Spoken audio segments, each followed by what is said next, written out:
It's 1 p.m. West African time. Good afternoon, good morning from whatever time zone you're joining us. Good evening from whatever time zone that you are currently in. We're glad to have you here and we're saying a big welcome to today's webinar where we'll be discussing AWS for startups, emphasis on positioning your startup for scaling. Very, very interesting subject, and it's my pleasure to welcome you to this round of another insightful learning session. My name is Victor, and I would be your moderator for today's webinar. Next hour, we'll delve into how Amazon Web Services can be your launch pad for startup success. We would explore the two strategies and success stories that would help you take your startup to new heights. And this would be with the help of our facilitator, who is a very resourceful person. And trust me, you don't want to miss any segment of this learning. Can we go on to the next slide, please? All right, just a quick run through. This session is being recorded and would be uploaded on our social media channels. Attendees can react or raise hands during presentation. Other engagements required from attendees at the discretion of the presenters. This is just to say that we would be open to hearing from you, asking questions and hearing your thoughts during the course of this presentation.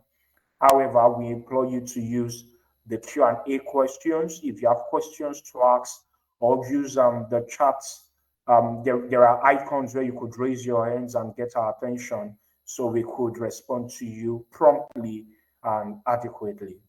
Let's go to the next slide. Just a quick introduction about Secure Intelligence Limited. SEAL teams are solution builders. We apply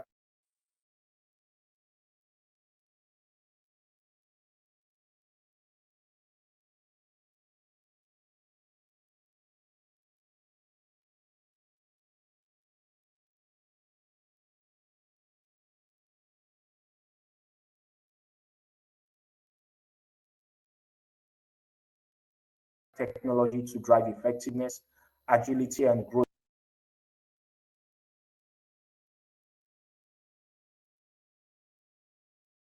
Do well on a global scale. Let's go to the next slide. What will you gain from this webinar? We put our webinars together with you in mind, and we want to make sure that you take very important lessons out of these sessions. And one of the things you stand to gain in today's webinar is what we will just run through quickly. In today's webinar, you would learn how to choose the right AWS services for your startup, how to optimize your AWS cost, how to scale your startup on AWS in a sustainable way, AWS Optimization Roadmap tailored for startups. This is little out of the many things you'll be learning in today's webinar. Can we go to the next slide? Right, so to run us through from here, I would invite our facilitator for today's webinar. So leave you on the call and you can hear me loud and clear. Can you confirm you can hear me loud and clear?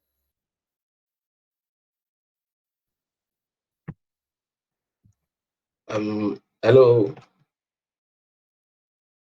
Victor, can you hear me? Hello. Can hear you. Okay. Thank you very much. Thank you, Victor.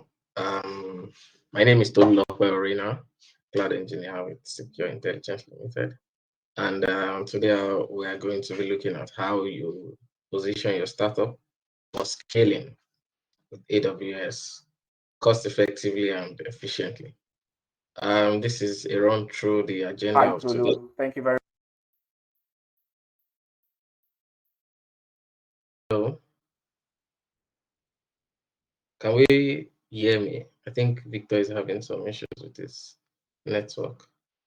We can. All right.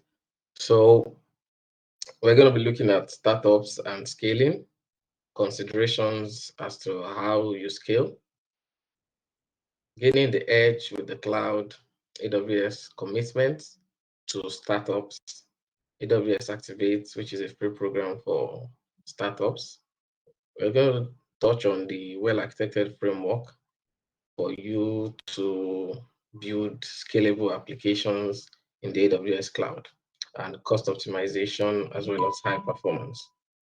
In the next slide, we can see that startups are companies, new companies, might not be necessarily new, but they come to the market to cause some disruption, disruption into a particular industry. It can be in the finance industry, it can be in the media industry, the healthcare industry. But one thing that you want to pick up as a startup is that you want to disrupt that industry. Disrupting the industry meaning that you want to pose a challenge to every other person that has been there, basically. Then startups grow fast, they have a working business model, and they are scalable, which is one of the very top highlights of our today's session. Scalable means for a startup that you can develop a product which rapidly grows and you can sell that product over and over again. In the next slide, we see that here are some considerations for scaling as a startup. You want to rethink your current processes. You want to probably add some complementary products to your already existing products, some complementary services that you feel that your customers and users can benefit from and you feel can scale. Another key point here is that the startup can run without you. So there's some built-in automation into the processes where which you scale your startup and run the business. You also can gather more funding, and then you want to make use of current technology, modern and scalable IT infrastructure. In the next slide, gaining the edge with the cloud. In our today world, most startups are very lucky because you have the cloud as a backbone for your startup.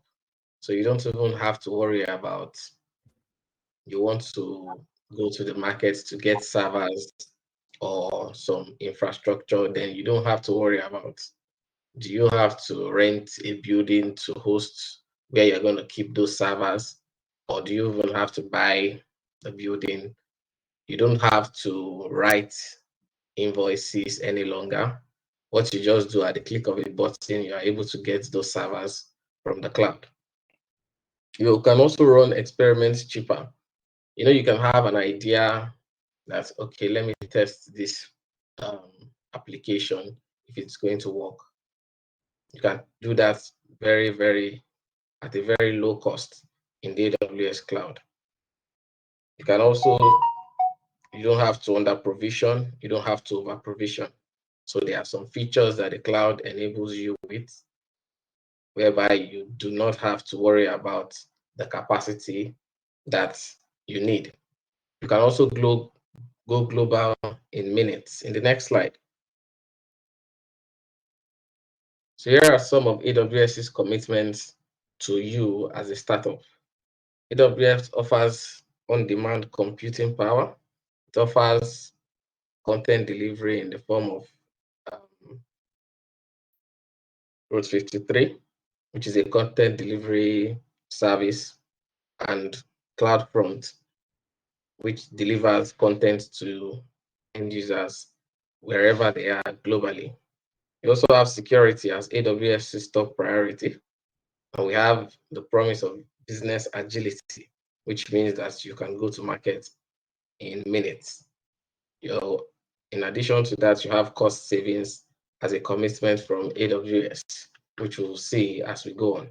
In the next slide, here are some of AWS's cloud offerings. We have compute, network security, storage, databases, AI, ML, blockchain, robotics. In the next slide,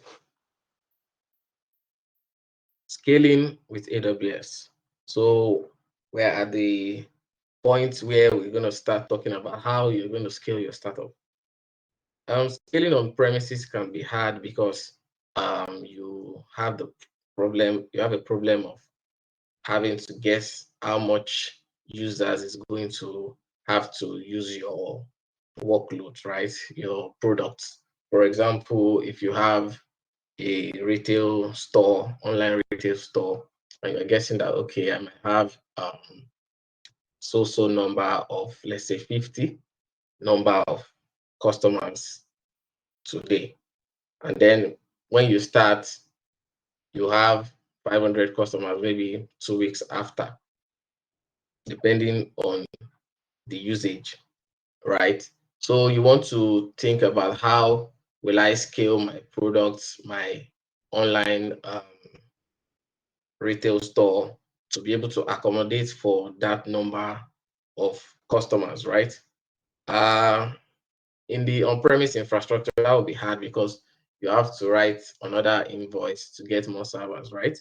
But with AWS, you don't have to worry about that. You can always plan for scaling without having to guess for that capacity. So basically, your architecture just scales automatically. You can also get started with AWS by understanding the global infrastructure and core services around compute, networking, security, and many other of the AWS's cloud offerings.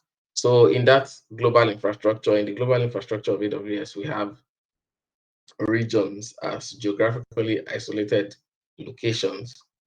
For example, in the US, we have up to 4 regions, and that region basically also hosts data centers that are separated from one another, and this is to enable a fault-tolerant architecture.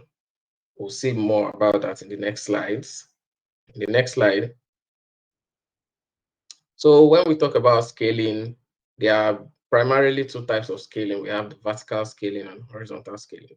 So when you need vertical scaling is depending on the type of workload you are running. If the workload is going to require compute power, higher compute power, you might want to change the instance type to a higher or to a stronger type of instance that can handle that workload.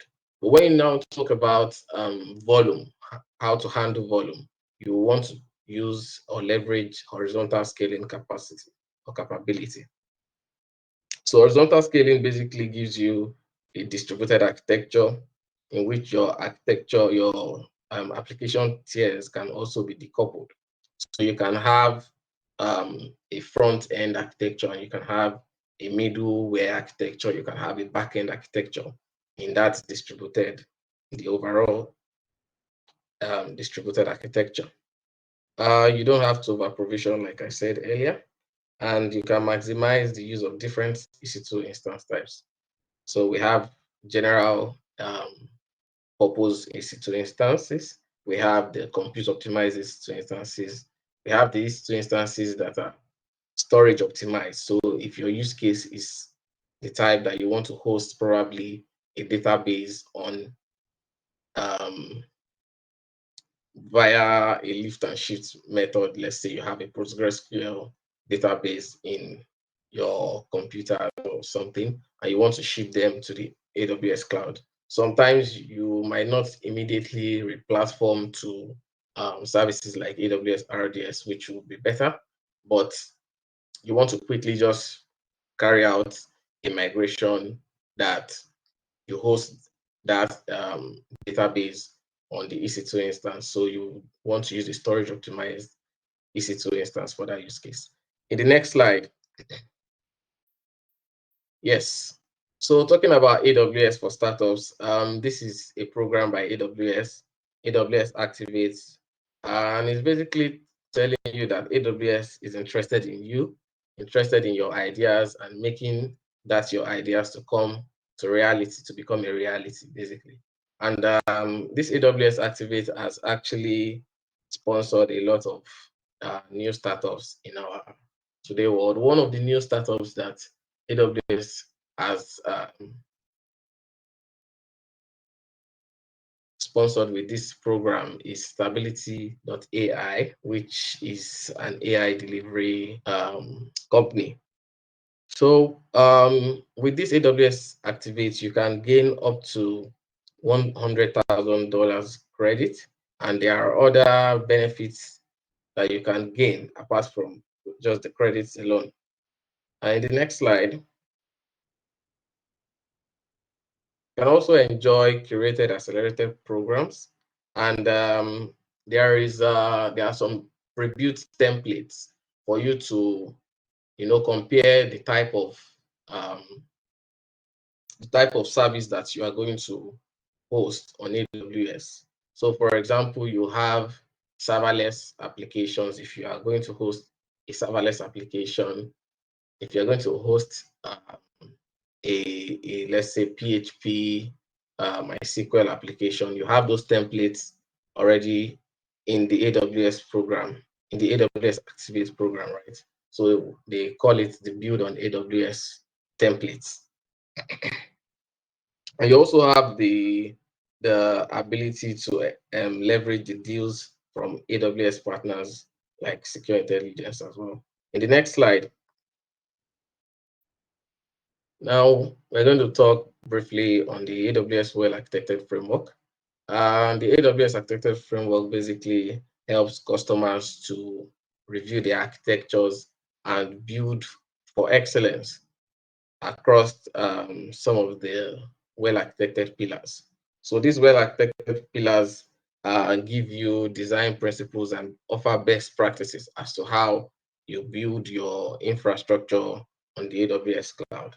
You have security, operational excellence, you have reliability, you have performance, efficiency, cost optimization, and sustainability. We'll be looking at cost optimization in this webinar and performance efficiency in a bit. In the next slide, AWS pricing. So how do I get started with AWS, right? You have the free tier. So that free tier basically gives you 12 months free of some of AWS services, and they are capped at a usage limit, right? So for example, you have S3, you can use S3 up to a particular, which is Amazon S3, for those of us that are not aware, is a storage service where you can store your data, and you can even use S3 to host a static web application. Your blog application, you can use S3 to host that.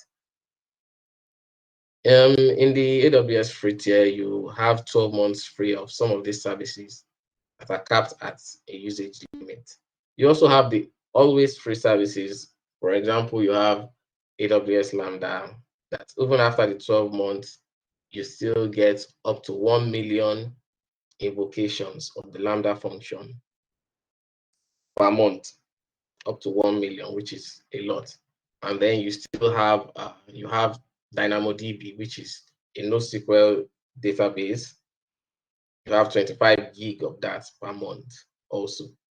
Basically, with that free tier, you can actually host a data center in the AWS cloud, right? We also have services like AWS support. In the next slide. So AWS support is basically you having direct contact with AWS's cloud engineers and cloud architects to help you with building your workloads. This also gives you the ability to optimize your performance, manage risk, and keep costs under control. So in these support plans, we have the basic, the developer, the business, and the enterprise distributions of the plan. So by default, everyone is on the basic AWS support plan. So you have 24/7 access to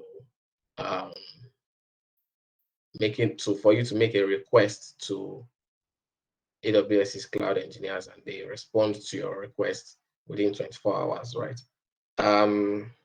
As you go higher down to developer to business, you have a closer relationship.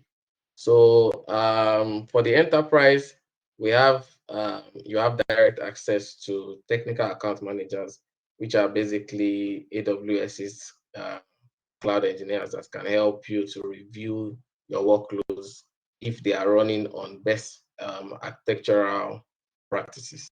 In the next slide, now we'll be talking about cost optimization, one of the pillars of the well-architected framework, and how you can scale your startup on AWS in a cost-optimized manner, right?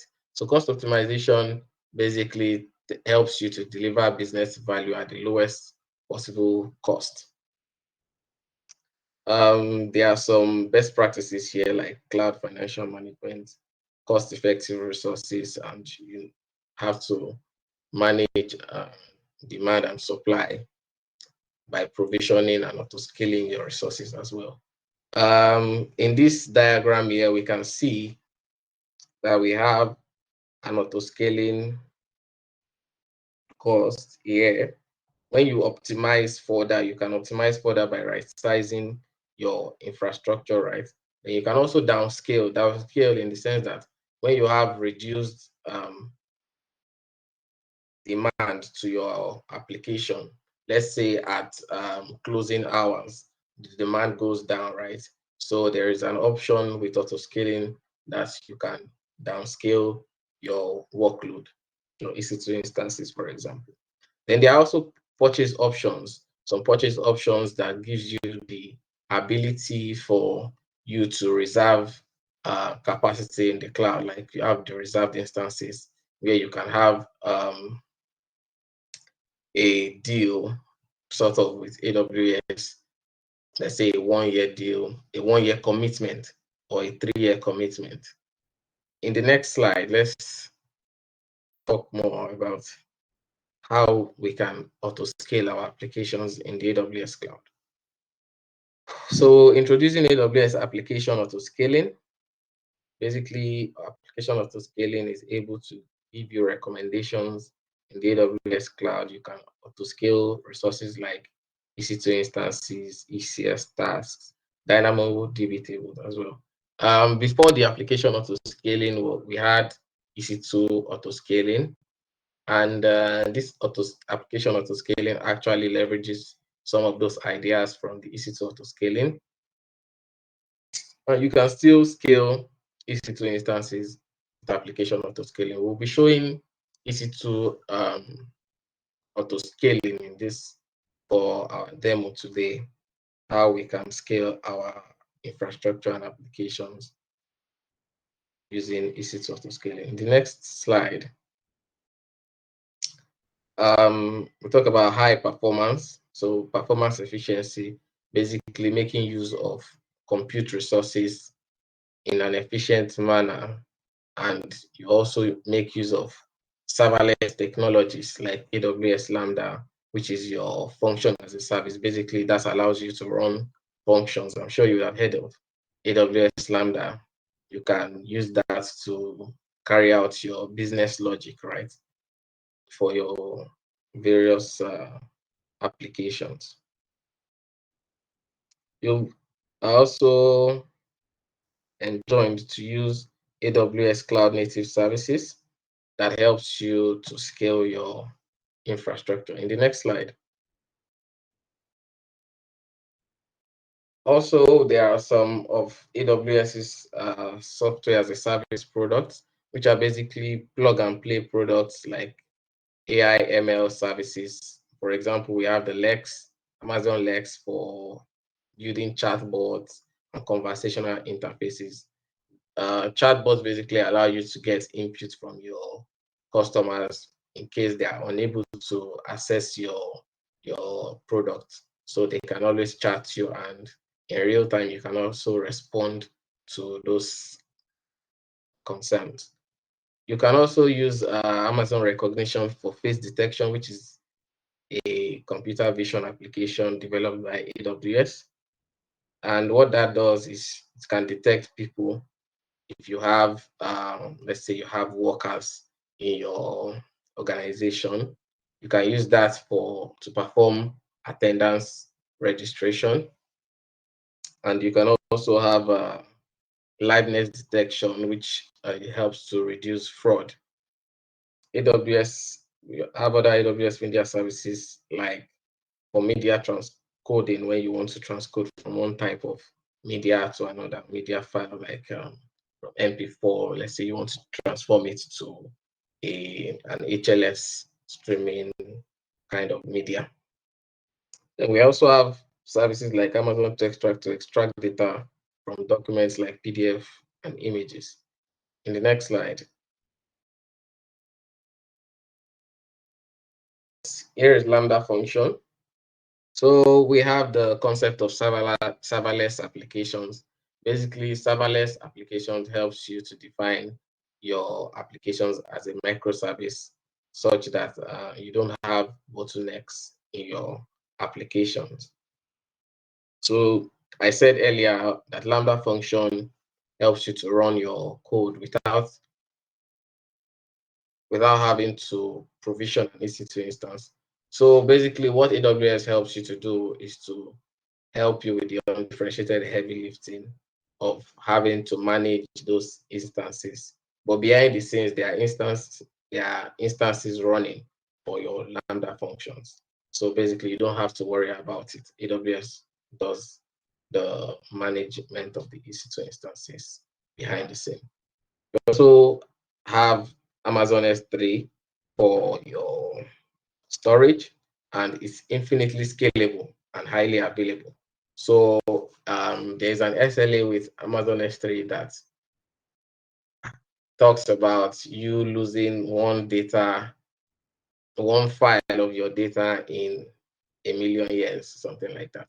So you are guaranteed that when you save your data on S3, in the event of now, you might have that promise, right? But there are still best practices that AWS would encourage you to have, because if, for example, let's say you save your data in S3, right? It is replicated across availability zones in that particular region. Like, let's say in North Virginia, which is a region in the United States. Now, let's say something happens, then there's a catastrophe in North Virginia, and that region is wiped out of your data will not be there any longer. You won't be able to access your data because that region is wiped out of the map. So what AWS will encourage you to do is to carry out what we refer to as cross-region replication. So you can actually host your data across regions. So that also helps you to increase your availability depending on your need. We also have highly performant edge solutions like Lambda at Edge and CloudFront, which helps to serve content closer to your users. And you can also carry out transformations using Lambda at these edge locations. So the word Lambda at Edge. In the next slide, here is the reference architecture that we're going to be using for our demo today. I'll be showing us the demo from the next slide now. Yeah. Okay. I want to believe everyone can still hear me.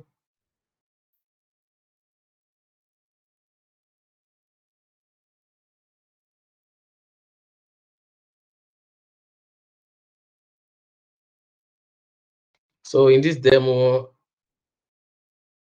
can we all hear me? And can we see my screen? Yes, we can hear Yes, you. we can. Okay, thank you. In this demo, I'll be showing us how we can deploy auto-scaling groups. EC2 auto-scaling groups, right? Okay.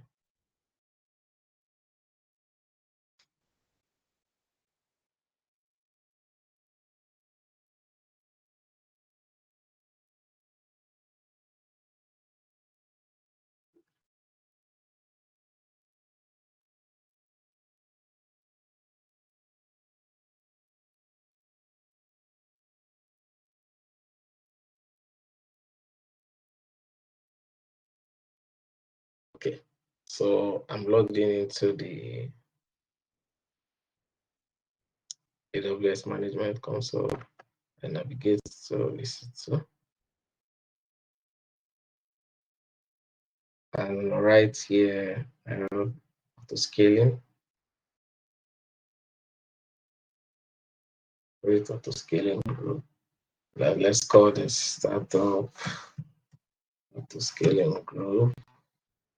So because of time, I've already previewed a launch template. Basically, the configuration that you want your EC2 instance to start with. In that launch template, I already deployed an Apache web server.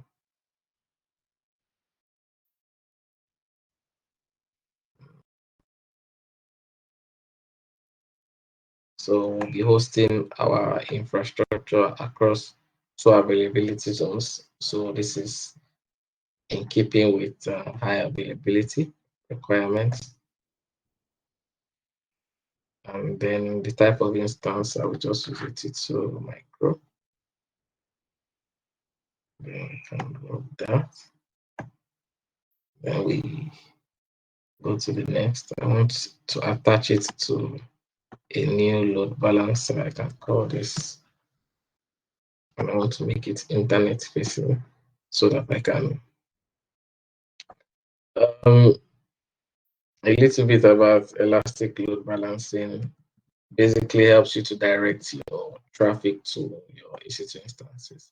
For example, now I have, let's say I have two EC2 instances, and how do I direct traffic to one endpoint? I use an elastic load balancer for that, which is what I will be using here. Let's keep this at 2. Let's keep this at 5. So this is our auto scaling group.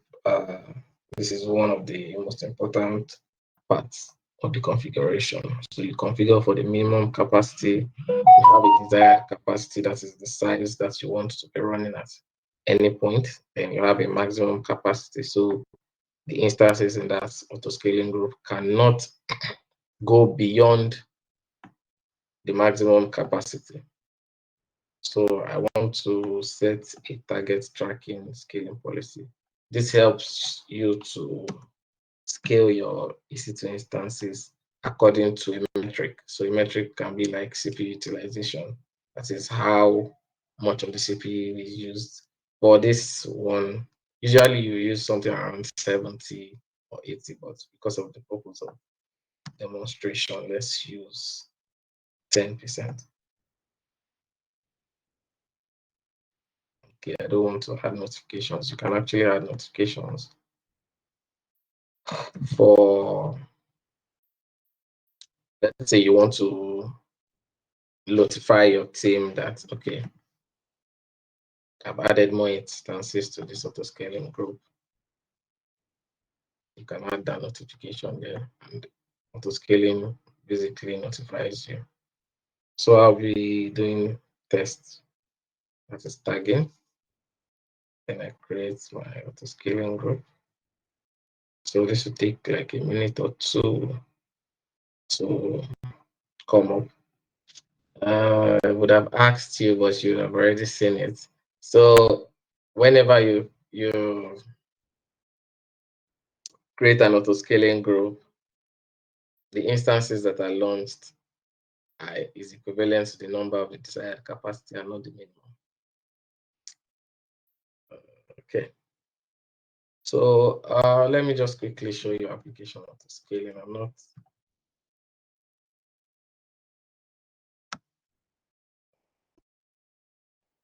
I can just search for AWS auto scaling here. And I'm not going to configure anything, but basically you create a scaling plan with application auto scaling. Then you can either still use EC2 auto scaling, or you can find your resources by tag. But if we're going to do that, that will take a lot of time because we have to do some configurations. So this particular AWS auto scaling, you can use it for other services apart from EC2. as well as EC2 instances, right? Now we created a load balancer. Let's go to our load balancer. It's still provisioning. So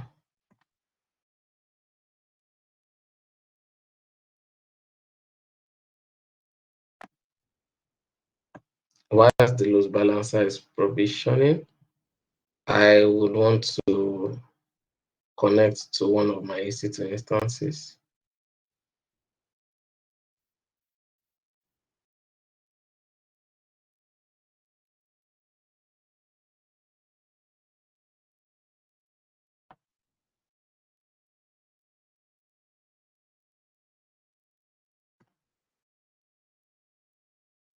So if I can open this directly here. Then I should see the web server running. So this is just an example web server, and it's showing the private address of the EC2 instance, which is equivalent to this, but I would not want to access it that way, because what if I have another EC2 instance in that auto-scaling group, like I have here? I want to access it directly from my load balancer. I'm sure it should be active now. And then I can get the DNS. And okay. So I could also configure HTTPS using a TLS certificate, but that won't be necessary here. If I refresh, this will change because we have two instances in the auto-scaling group, and basically the ELB is there to distribute the load. So when I do this, you can see it's changed to this and to that. Now we are connected to one of the instances. I want to stress test the instance so that it can go beyond the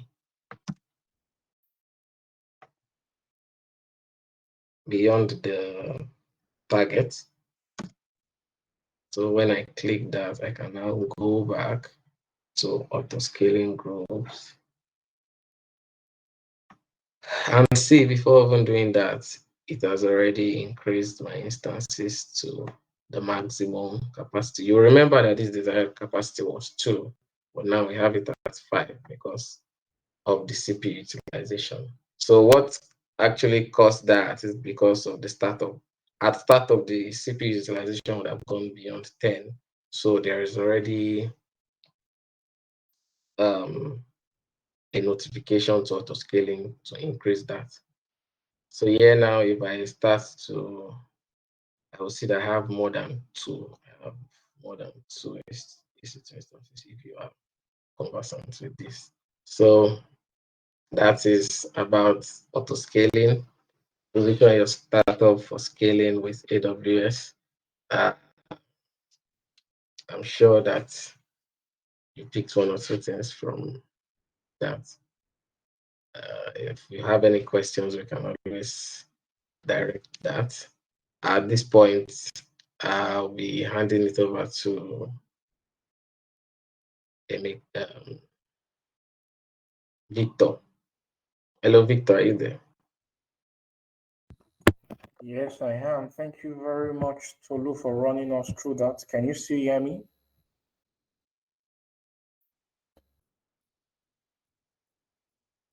Victor, I can hear you. Great. Thank you very much for running us through that robust theoretical session and the practical that came at the end of that. It's been very insightful and engaging. I have about 3 questions here, so I will run them quickly, so we stay within the confines of time. The first question here is, what AWS services and tools would you recommend for startups aiming to enhance their security posture during scaling?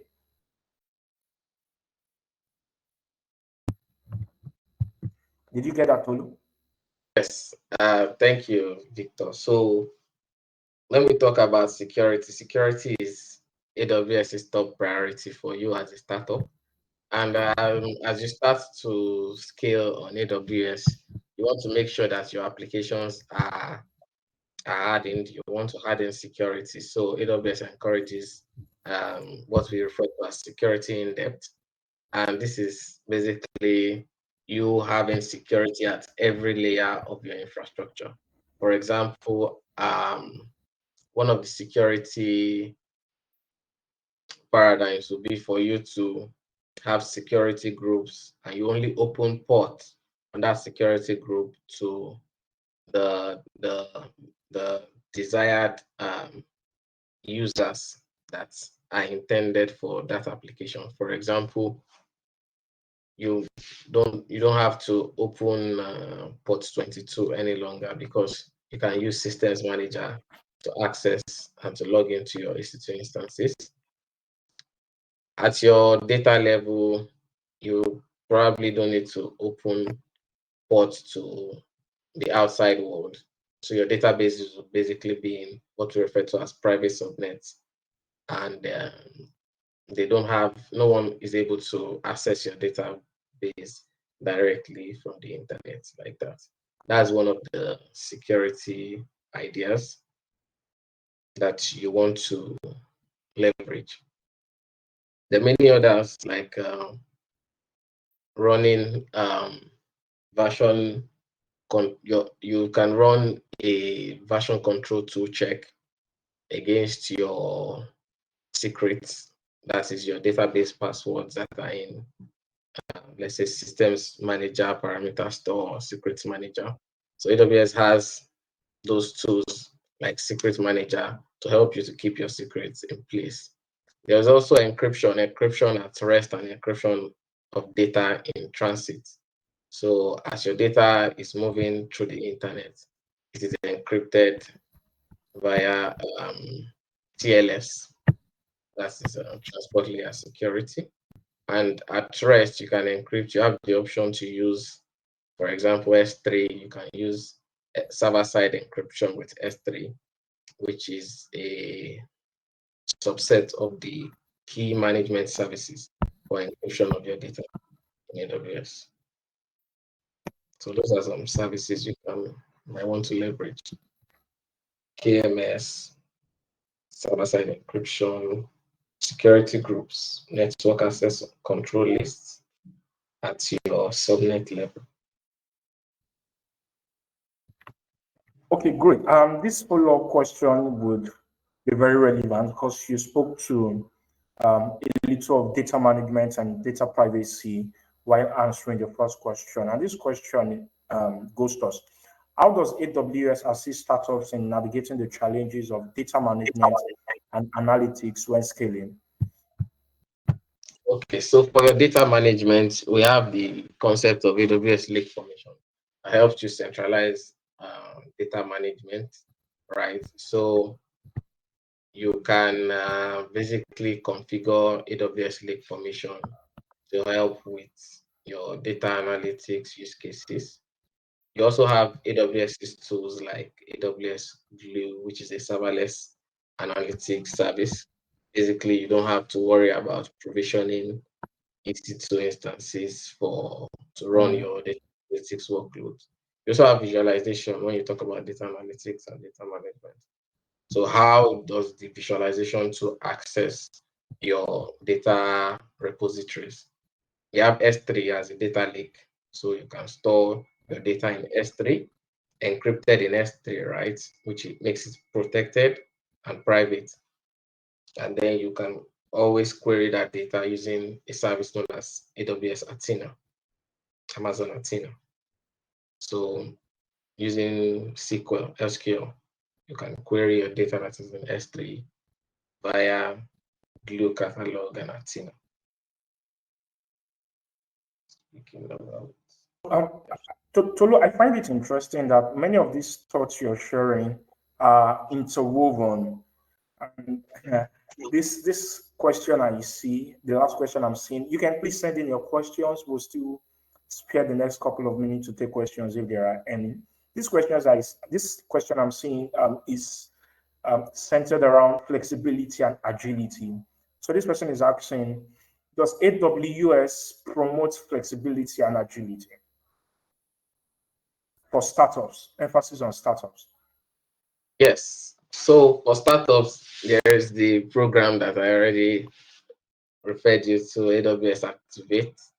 AWS Activate offers you with credits, so you can get credits up to $100,000, right? So, but the credits keep growing, so you can start maybe from $500 to $1,000, like that, depending on your needs, the needs of the startups. So that gives you agility for you to deploy your workloads without really having to worry about without having to worry much about the cost. And apart from that, there are also pre-built templates, right? So those templates can guide you as to how you scale your infrastructure as a startup with AWS. Awesome. Thank you very much. On that premise, I think I would want you to give a closing thought and a call to action before I round up, having answered the questions that came into you. All right. So if you're a startup and you have an idea, why not just start building with AWS, right? I would encourage you to start building your services and your workloads with the AWS cloud, because you don't have to worry even about the costs as such. Maybe along the line you want to keep an eye on the costs. So that is where we have the well-architected pillars, like the cost optimization pillar. You also have operational excellence pillar, which helps you to operate your business in an excellent manner. So AWS has already got you covered. For startups, you have AWS Activate and other accelerated programs on AWS that you can benefit from. So I would encourage you build your solutions and workloads on the AWS cloud. Thank you very much. Thank you very much. We've heard from Tolu this beautiful afternoon, West Africa time zone. And I like one of his closing thoughts, which centered around operational excellence, which is a concern for many startups in different industry, how to start and maintain the how to start up and maintain delivery. And one of the things that we've learned today is AWS provides for you that system, looking at the credits system in place and many of the agility tools that you can leverage on. It's on this premise I want to thank you all for being part of our AWS for Startups Position Yourself for Scaling webinar.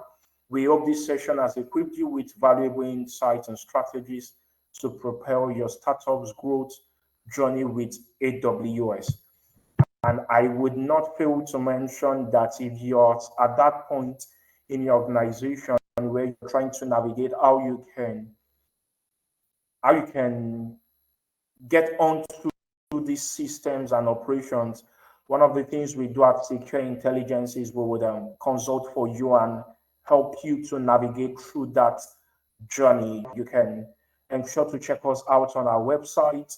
I believe that would also be one of the communiques you would get to receive from us after this webinar.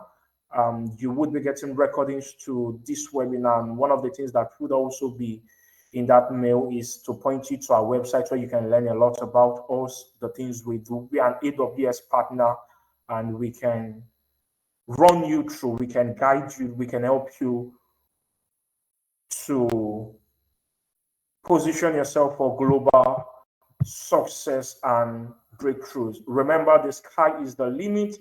AWS is your partner. Secure Intelligence Limited is here to also help you to reach your goals. Don't stop innovating. Don't stop scaling.